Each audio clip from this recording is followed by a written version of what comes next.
Salut tout le monde, ici Vicman et on se retrouve pour parler Altered et du coup, comme pour le set 2, je vais vous proposer 3 decks pour commencer la saison donc avec le set 3 en Bravos bien sûr et bien sûr avec un deck pour chacun des héros.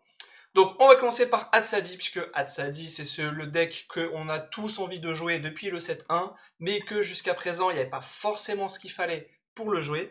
J'ai mis 3 uniques, mais je ne vais pas les montrer parce que l'idée c'est pas de vous montrer le genre d'unique qu'on veut dans le deck. Vous mettrez ce que vous pensez, c'est juste pour montrer, voilà, il y a 3 uniques et du coup le reste, ce que ça donne. Du coup, on a donc les petits jeans en rare, vraiment, en fait, j'ai essayé de jouer en commun en me disant oui, peut-être qu'il n'y a plus besoin de jouer en rare et on peut le mettre en commun. Et en fait, j'ai toujours cette impression que c'est trop handicapant de le jouer en commun. Du coup, je ne peux que vous inciter à jouer en rare. The Anger, comme je l'ai dit dans ma vidéo la semaine dernière, c'est vraiment une carte super forte qui va vraiment forcer metagame vers un certain côté. Je pense pas qu'elle soit trop forte, je pense juste qu'elle est assez forte pour se dire il faut la prendre en compte, il faut l'avoir en tête, à un moment elle sera là, et on va devoir l'affronter dans des gros tournois. Et le reste, c'est à peu près assez classique, hein. On aura le Seringar, le lapin, Seringar pour toujours plus de pioches, même si on pioche déjà la Katsadi, le lapin pour un petit après vous, ou pour donner un petit boost comme il faut, la Talarian Skater de la même manière, pour donner un boost, c'est-à-dire que le premier tour, on peut la jouer en repérage pour commencer à rentrer directement avec le petit Jin. On a les puissants Jin pour justement qu'ils aillent en mana directement. On ne joue pas en rare pour ça parce que d'abord on a besoin de slots de rare et ensuite parce qu'on va le mettre en mana directement, on veut ramp. C'est comme ça que ça marche. Et les Amarok qui sont très bien en premier tour, qui sont très bien statés, qui permettent de piocher, qui vont aller en réserve tranquille. Et vu qu'ils vont en réserve, on n'a pas envie de les rejouer de la réserve parce que c'est pas terrible. Du coup, on va utiliser les Swift Jin pour les mettre de la réserve en mana. Et du coup, ça sera en orbe de mana redressé. Comme ça, on peut jouer l'accès de repérage de Swift Jin. Du coup, ça va faire virtuellement pour deux, donc comme si on avait une autre canalisation de mana. Pour deux, on va le jouer, on va prendre notre carte en mana, hop, notre Amarok, on va le mettre en mana, on sera content. Ensuite, on pourra jouer le Djinn fulgurant de la réserve une prochaine fois. C'est super cool. Et j'ai mis un petit foin Thésus pour piocher justement, pour passer ce gap entre 6 et 8. Vous voyez, il n'y a pas de tour 7. J'ai mis les hydres rares parce que c'est super fort, hein, tout simplement. Et c'est à voir, je ne sais pas encore si c'est une bonne idée, je l'ai mis en x1, c'est à tester. Hein. Encore une fois, contrairement au set 2, là, le set 3 apporte beaucoup de choses et potentiellement beaucoup de nouvelles mécaniques, de nouveaux archétypes. Et du coup, il va falloir faire beaucoup de tests pour trouver le deck, la pépite qu'on veut. Et c'est pour ça que j'ai mis un TZ, on sait jamais. Et à côté de ça, bien sûr, canalisation de mana, les Darkolano en x2 parce que c'est pas dérangeant sur le petit Jin, sur le Seringar, sur The Hunger qui du coup aura gigantesque. Et en plus le lait lui donne 2 boosts, hein. Un boost et fugace parce qu'il est sur le lait. Et vu qu'on défausse le lait, il gagne un boost de sa capacité que quand une carte va en défausse, il gagne un boost. Et le Duel of Grid que j'ai mis en rare, parce que je me suis dit que défausser un personnage, c'était beaucoup plus fort que juste le mettre en réserve, et en plus, ça va bien avec Amarok, par exemple, ou d'autres cartes, rien qu'un puissant Jin, ça fait des choses. Voilà pour Hatsadi 7-3. Bazira. Alors là, Bazira, je pense qu'il y a beaucoup de choses à faire, il y a beaucoup de choses à tester, il y a beaucoup de cartes à voir ce que ça peut faire, et pourquoi il n'y a pas 3 lapins? Qu'est-ce qui se passe? Pourquoi il n'y a pas 3 lapins? Pourquoi j'ai pas mis 3 lapins?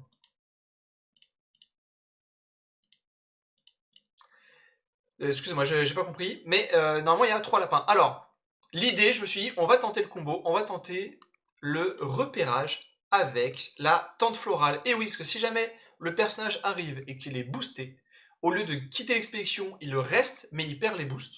Donc, par exemple, je peux jouer pour une Ifé. Et si jamais elle est boostée, eh ben, pour 1, on a une 5-4-5. 5-4-5. Et c'est pour ça que du coup, vous pouvez voir qu'il y a les cylindres de Kélon. Et oui, il n'y a pas le Havre pour 2 raisons. La première, c'est qu'on n'a pas envie de ravitailler les cartes comme Ifé. Et la deuxième, c'est que j'ai pas assez de place de rare. Du coup, va falloir faire avec. Donc, de la même manière, les uniques, on oublie. Hein. Enfin, c'est pas qu'on oublie, mais c'est faites en sorte de regarder ce que ça. C'est juste pour vous dire la place que ça prend en commune et en rare. Et du coup, le reste, il y a pas mal de choses assez classiques. Alors effectivement, là j'ai mis le petit Jin en commun, même si je viens de dire avec Hatsadi qu'il faut pas le jouer en commun. Ici, il y a beaucoup de boosts. Et pour le coup, par contre, il faut pas le jouer de la réserve. Il faut le jouer de la main et le booster tout de suite, il faut pas réfléchir. Si vous jouez de la réserve, c'est mort. Et donc il va se mettre sur le LED Arcolano, il va jouer avec le cylindre.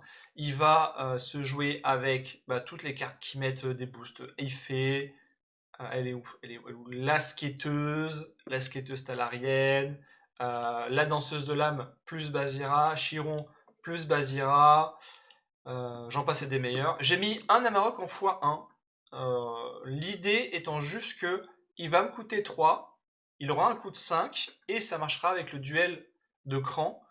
Du coup, j'ai mis c'est vraiment pour voir ce que ça donne. Hein. Et voilà, donc le reste du deck, c'est classique, avec le Hakluyt qui est super fort. Et j'ai mis, voilà, donc les repérages 1 qu'on a en Bravos, Ifé, Dédale et la skateuse. Et enfin, Kojo. Et oui, Kojo, vous savez que je suis un grand fan de Kojo, je suis un grand fan de Bravos en général, de toute façon. Mais ici, il y a Kojo, et ça, c'est l'un des decks que je vais tester. Je vais tester les 3 decks, mais c'est l'un des decks aussi que je vais beaucoup tester. Ça va être Kojo Trest. Voilà, je vais l'appeler Trest, parce qu'en fait, on va jouer ravitaillement avec le Mess. Donc on va ravitailler, on va jouer de la réserve, nos personnages seront boostés grâce au Havre, et en plus de ça, eh bien, ça va trigger le pic, du coup on aura du fugace, on va partir, ça va faire un reflet draconique, ça va être super fort.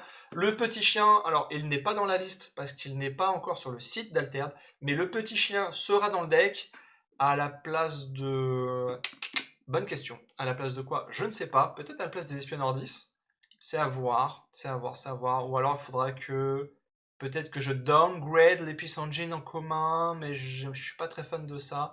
Je vais réfléchir à ça.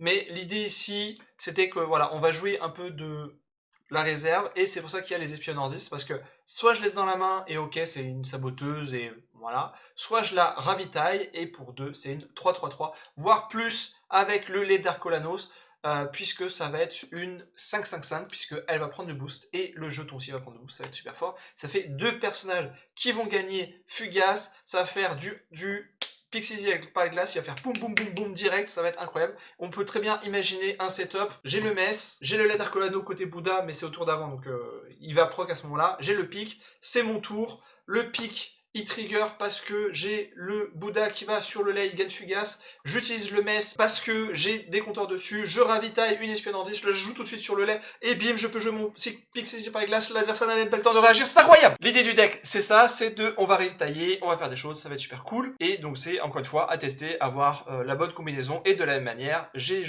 mis Duel of Grid parce que pour une fois, ce qui est très très rare en Bravos, c'est incroyable, on a des cartes qui coûtent moins cher de la réserve que de la main, avec le puissant Jin, avec Mary Réunion, mais bon ça on s'en fout avec le duel de Brit, et avec Espion Ordis. Une idée, pour commencer le 7-3, je pense que avec ces decks là vous aurez une base pour commencer à jouer, à explorer le 7-3. Et voilà, donc on va jouer Bravos tous ensemble, ça va être super bien, on va faire en sorte de gagner les tumultes et de gagner la récompense associée cette fois. En tout cas, j'espère que cette vidéo vous aura plu, et je vous dis à bientôt.